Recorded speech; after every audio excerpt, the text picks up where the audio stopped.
Hi there. I'm Christine Zips, and as a natural wellness health rights advocate, I get a lot of questions from folks just asking me about all sorts of symptoms, wondering what I think, and I love that. I love for people to think of me that way. Of course, I'm not a doctor, and I don't even play one on TV. But I have done a lot of investigation over the years, and for probably the last several years, I've been focused on the health impacts coming from our wireless technology, the microwave radiation that emits from our devices. And come to find out that there have been like thousands of studies that have been peer-reviewed, published, scientific studies showing harm to every living being on the planet, especially our children.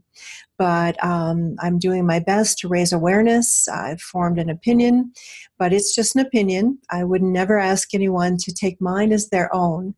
But I hope my words will provoke some curiosity, and you'll want to check into it for yourself to see what you think. That's what's most important in leading to, well and better informed decisions for yourself and your family. But I had the idea because I received so many of these inquiries recently that I thought it might be helpful to put together what I'm calling a case study series, and we'll be covering a lot of different topics. So because of an inquiry I received recently from a man who works as a baggage handler at Denver International Airport, he shared with me that sadly he collapsed when he was at work on the tarmac a couple of weeks ago, and he's been having symptoms, really extreme bouts of vertigo, not just like on one occasion, but several, vomiting blood, extreme nausea, extreme fatigue. Poor guy. I mean, oh my gosh. So I hope that maybe I can shed some light on what might be a contributing factor, something to look into, something I would suggest that he ask his doctor. But just so you know, my disclaimer is that I don't want any of this material to be considered that I'm trying to put out medical advice. If you're having these symptoms or any others that are concerning, I really hope you'll visit your functional medical practitioner, your primary care physician, and have them check it out, from the avenues that they have at their disposal. But what I'd like to share is something that not likely to receive from the traditional medical persuasion. So if you'll bear with me, I'd like to read a little bit of an open letter I put together for this gentleman, and I hope it'll be helpful for him and hopefully for many others as well. So it goes like this. I'm sorry to hear that you or anyone is going through these challenges, but, we're hearing more and more about these, over the past 5 years especially. And what I'm sure you'll receive many ideas from your doctors. I'd like to share a possibility that I doubt you'll hear from them, for most aren't trained in this. And that is, I believe you may have wireless sickness. This is otherwise known as electromagnetic hypersensitivity, or EHS. And this is caused when one is exposed to cumulative high levels of pulse microwave radiation emitting from wireless devices like smartphones, smart meters, Wi-Fi routers, virtual reality headsets, wireless laptops, microwave ovens, iPads, cordless phones, baby monitors, cell towers, and antennas. And such a proliferation, I heard recently that there are more devices on the planet than people. So it's kind of a big deal, and it's fascinating to delve into. So it's just, we live in what's called an electrosmog from the growth of this wireless technology over the past couple of decades. It's no wonder that more and more are feeling it. We're all being affected, even if we don't realize it. So I checked into the density of the cell towers and antennas at DIA using the search app you'll find below.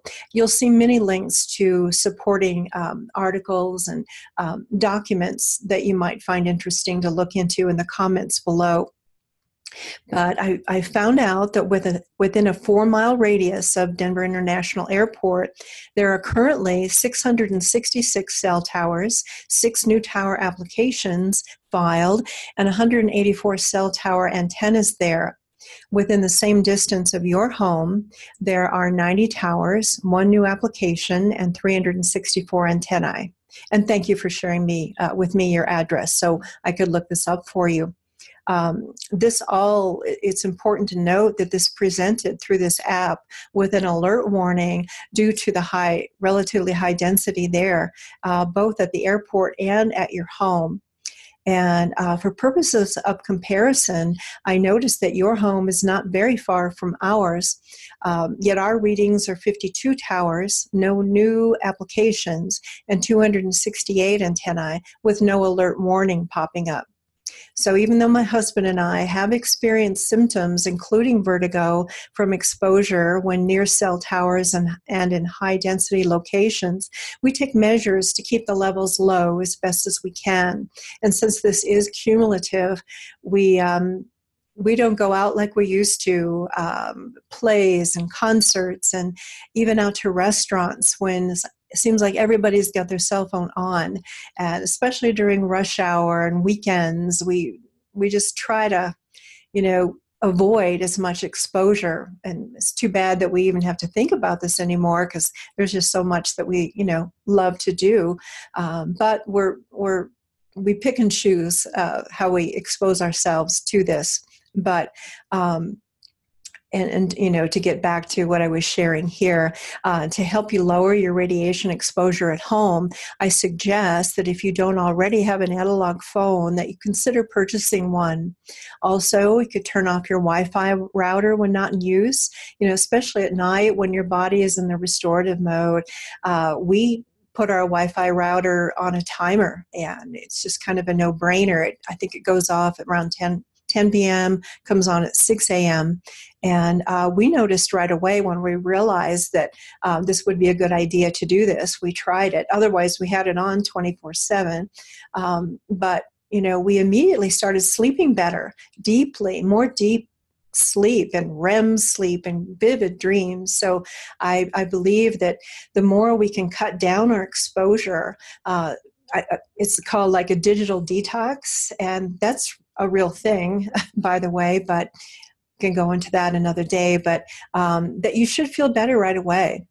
And another thing I'd like to suggest is that you check to see if you have a so-called smart meter. An easy way that you can tell the difference between a smart meter versus an analog meter like we've had forever. Analog meters have dials, look like little clocks, to show the usage data on them, but the smart meters are digital. So you'll see a digital display if it is a smart meter. If you're in a condo, you're going to want to check to see if you're near a bank of these meters. And if you are, do the best you can at any cost you can to not sleep on the other side of the wall from these meters, because that radiation is coming through the wall toward you. And the further away you can be from these exposing elements, the better off you're going to be. So you want to check on that. Because they also emit pulse microwave radiation 24/7 and create full body exposure to that, not just like on a cell phone that can beam the radiation into your head, but this is getting your whole body. Not that the cell phone on your head is a good idea at all.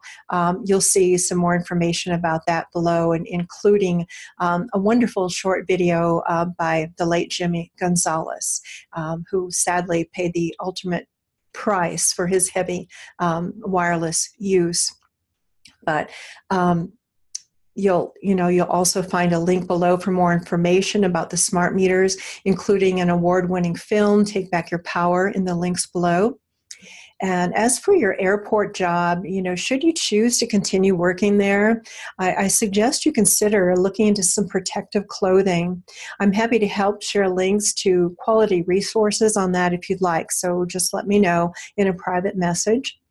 And so while you have the microwave radiation elements to contend with there are other things to be concerned about, including being around all those chemicals and being at higher altitude amplifies their effects. I've included a couple of links for more information on that as well. So I would imagine you're familiar, doctors have probably mentioned to you, Meniere's disease. That's a condition involving fluid in the inner ear. I understand that when one experiences recurrent vertigo attacks, it is considered Meniere's. I also understand that diet can impact this, like consumption of the artificial sweetener aspartame.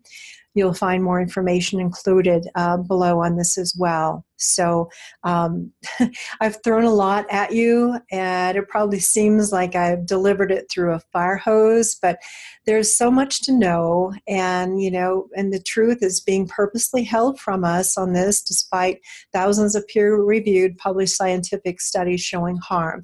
And there's no accident. Industry, telecom industry is lobbying. They have a very healthy lobby budget for legislators, government to hold sway. They don't hesitate putting profits ahead of people. There are no safety testing done on this. And you may have heard that Tom Wheeler, he used to be the head of the Federal Communications Commission. He's gone on record, been very vehement out there with his videos. We're not going to hold up this progress by doing this testing. We're just going to get it out there. We want to be the first, better, best, so people can download their videos faster. And that's just what's really important. And we're just going to get it done. So that's kind of the attitude of industry. And that's what we're up against. But the good news is there are solutions. There are ways that we can hold those responsible for this harm accountable, personally accountable, and liable. And there are ways to protect ourselves and our family in the meantime. So there are many reasons to be optimistic, but I'm a big one for suggesting that we come together and collectively stand up for our rights in this regard. So thank you very much for listening. I hope you enjoyed the video. Maybe share with friends. I would invite you to share with your family, doctors, and fellow co-workers who might be feeling the same symptoms. But I wish you a swift return to wellness. And thank you very much for listening to the presentation. Bye for now.